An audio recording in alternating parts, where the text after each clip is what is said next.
Hallo und herzlich willkommen auf meinem Kanal Ingas Color Art.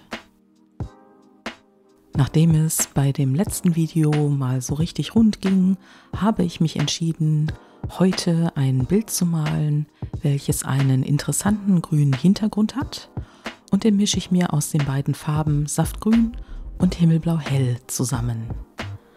Interessanterweise ist das Saftgrün eine transluzente Farbe und das helle Himmelblau eine deckende Farbe, sodass ich mit einer einzigen Farbschicht meine Hintergrundbemalung fertigstellen kann. Anschließend wird wie immer die Hintergrundbemalung einmal angetrocknet, damit der nachfolgende Arbeitsschritt auch ausgeführt werden kann. Ich habe mir ein altes Notenblatt genommen, das einmal kopiert, sodass ich diesen Ausdruck heute auf meiner Leinwand verwenden kann. Und ich benutze keinen normalen Kleber, sondern ich habe mir den Transparentlack von Bösner genommen und bestreiche dann mit dem Transparentlack die Rückseite meines Notenblattes, klebe das dann schon einmal auf meine Leinwand auf und gehe anschließend auch nochmal vollflächig mit dem Lack über das aufgeklebte Notenblatt, um dann sicherzustellen, dass es dann auch wirklich auf der Leinwand hält. Und das war bei meinem letzten Mal, als ich das gemacht hatte. Das habe ich abwechselnd mit Blattgold und mit grünem Papier gemacht.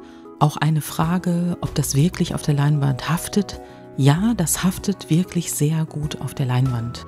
Also da hätte ich jetzt gar keine Bedenken, das immer wieder zu machen. Nachdem ich diese antik aussehenden Noten auf meine Leinwand verteilt habe, ahnt ihr vielleicht schon, in welche Richtung ich mich heute bewegen werde, und deshalb habe ich mir die Metallic-Farbe Kupfer aus meinem Regal genommen, trage die auf mein Rakelwerkzeug auf und rakel damit die erste Bahn. Die Farbe bleibt leicht an der Erhebung der Notenblätter hängen, das ist aber auch nicht schlimm, sondern es sorgt eher dafür, dass das Notenpapier nicht komplett überdeckt wird, sondern dass ich hinterher immer mal wieder etwas davon sehen werde. Das Schöne an dem Farbauftrag Grün und Kupfer ist, dass ich mir überlegt hatte, welche Farbe ich als nächstes nehme. Und diesmal habe ich mich für das Preußisch Blau entschieden. Das ist ein reiner dunkler blauer Farbton, ohne andere Farbanteile. Ich hätte mich auch für das Grünblau entscheiden können. Das ist eine recht ähnliche Farbe, aber sie hat einen grünlichen Unterton. Und den wollte ich ganz gerne auf diesem Bild nicht haben. Anschließend habe ich etwas mit dem Titan Buff Hell gekämpft. Die Flasche ist also leer und muss demnächst einfach mal ersetzt werden.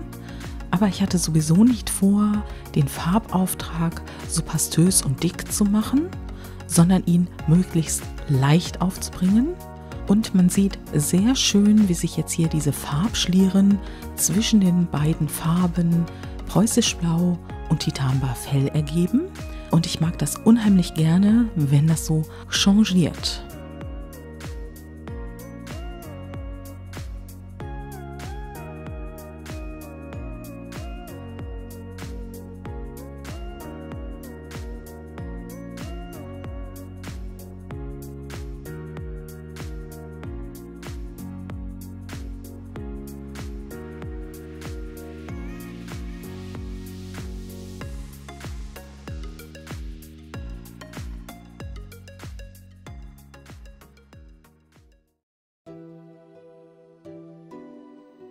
Den Farbton, den ich jetzt einsetze, das Umbra Natur, ist in erster Linie vielleicht nicht ganz so aufregend wie eine Reflexfarbe, aber der Farbton hat die wunderbare Wirkung, Farben miteinander zu verbinden und wirkt relativ beruhigend auf das Bild.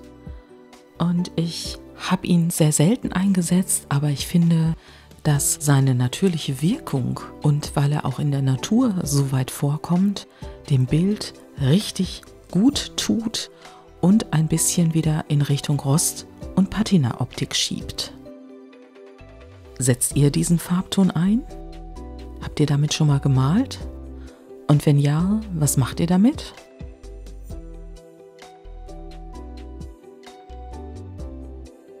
Ich fand, dass auf meinem heutigen Bild ein paar Kratzer nicht fehlen durften. Und ich habe das ja schon mit verschiedenen Werkzeugen gemacht. Und heute habe ich mir einfach mal einen ausrangierten Kamm genommen und den dann ein bisschen über das Bild durch die noch nasse Farbe gezogen. Die Linien, die da herausgekommen sind, finde ich sehr ansprechend für dieses Bild. Und wenn man hinterher dann über das getrocknete Bild gucken kann, sieht man, dass die auch noch recht gut erhalten geblieben sind. Mit dem Türkisblau kommt jetzt eine deckendere Farbe auf das Bild. Und ich finde, dass der Kontrast von dem Türkisblau zu den dunkleren Brauntönen sehr schön ist. Und ich gebe Acht, dass ich die Farbe nicht flächendeckend aufbringe, sondern nur akzentuiert einsetze, weil ich die Farben, die im Hintergrund sind, so wunderbar finde.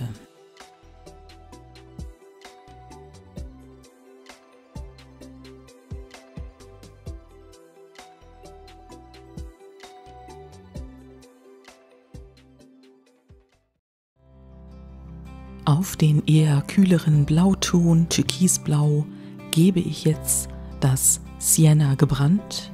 Das ist, wie ihr sehen könnt, ein warmer, rotstichiger Braunton, der ganz hervorragend mit dem Türkisblau zusammen ein paar Farbschlieren abgibt, die so ein bisschen ins Grünlich, Rötlich, Bläuliche gehen und damit das Bild sehr lebendig gestalten. Und ich finde auch, dass Sienna gebrannt harmoniert ganz wunderbar mit dem Metallic-Farbton Kupfer. Kupfer trocknet glänzend auf, Sienna natürlich nicht. Und ich finde, diese beiden Dinge, glänzend, matt, harmonieren ganz wunderbar miteinander. Als letzte Farbschicht setze ich das Türkisgrün ein. Das ist eine deckende und sehr leuchtende Farbe. Deswegen werde ich diese Farbe jetzt nur akzentuiert einsetzen, damit sie auf diesem Bild nicht dominiert. Und das Schöne ist, weil ich noch etwas Farbe unter meinem Rakelwerkzeug von den darunterliegenden Farbschichten habe, dass ich das Türkisgrün besser in das Bild integrieren kann. Ich habe ja inzwischen ein paar Bilder gemalt und es kann sehr leicht passieren, dass das Türkisgrün sehr dominant wirkt. Das kann man machen, wenn man das so gerne haben möchte. Aber bei diesem Bild sollten die aufgetragenen Notenblattstücke immer noch zu sehen sein. Das Türkisgrün sollte nur Akzente setzen und insgesamt wollte ich ein harmonisch erzeugtes Rakelbild haben. Und ich denke, dadurch, dass ich die Farben teilweise so dezent eingesetzt habe, ist mir das auch ganz gut gelungen. Inzwischen zeige ich euch mit der Kamera das noch nasse Bild. Die untersten Farbschichten sind schon leicht angetrocknet, die oberen sind noch nass.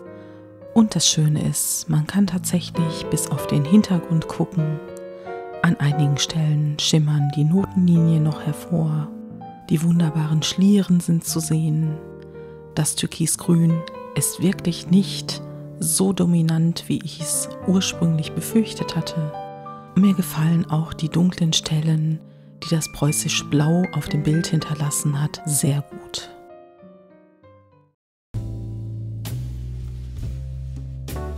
Bei der Kamerafahrt über dem getrockneten Bild kann man sehen, dass das Kupfer einen wunderbaren Glanz hat und dass auch die anderen Farben, ich verwende ja die von Amsterdam Acrylics, die ich selbst kaufe, also für die ich nicht gesponsert bin, einen wunderbaren, leichten Glanz haben. Sie trocknen zwar dunkler auf als im nassen Zustand, aber die Acrylfarben sind eben nicht dumpf und matt.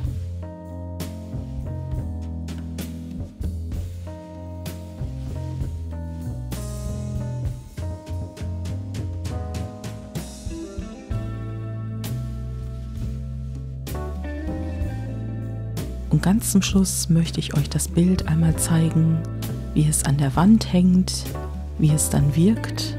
Und wir gehen auch hier einmal näher ran, weil ich jetzt eine andere Beleuchtung zur Verfügung habe. Und wir können diese wunderbaren Farben sehen, diese Inseln, die bei der Rakeltechnik entstehen, können noch die Linien sehen, die der Kamm in das Bild geritzt hat. Und ich finde, dass das ganze Bild sehr harmonisch und sehr schön wirkt.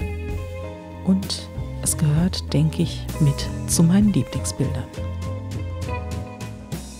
Ich danke dir fürs Zusehen, ich danke dir fürs Zuhören, ich danke dir für konstruktive Kommentare, für ein Like und ich hoffe, dass wir uns bei meinem nächsten Video wiedersehen. Hab noch einen schönen Tag.